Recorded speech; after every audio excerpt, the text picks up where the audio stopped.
happened with Ron is the following. He came to see me. He was getting killed. He was being crushed. Adam Putnam, it was over. He was beating Ron by 30 points or something. It was over. Ron came to see me, tears in his eyes. He said, I need you to do me a big favor. First he asked for the meeting, then he asked me for the favor. I said, what's the favor? Would you endorse me? Yes, the Ron tears in his eyes talk. I think we've heard this a lot over the last few days, but of course it doesn't stop there for Donald Trump.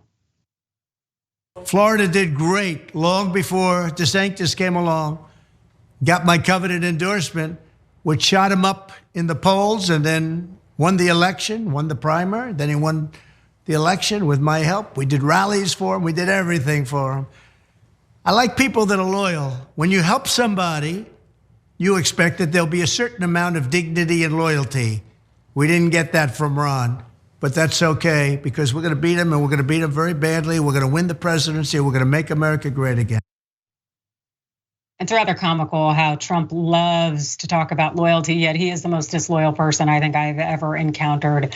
Oh my God, but you know what? It seems like the MAGA community may be more loyal to him because these jabs toward DeSantis, they seem to be pretty profitable for old Donnie. That's according at least to one new poll, this per The Guardian. On Monday, a new survey from the Center for American Political Studies at Harvard and the Harris poll gave the former president a 26-point national lead over the Florida governor by 50% to 24%, a 4-point gain since February. Oof, that seems like there might be something there, but of course, when he's out here fiending that he's going to be indicted and arrested, I'm sure a lot of people may sympathize with him, but I would hope that people would sympathize more with common sense, but that's clearly not the case. Jessica, any thoughts? Donald Trump's face looks like an old leather shoe these days. It's really alarming to watch this man speak and comprehend what he's saying without getting so distracted by that. But the battle between DeSantis or DeSanctimonious and Trump is such a fascinating one because here you have Donald Trump saying, I made this guy who he is, right? There he is with his leather shoe face.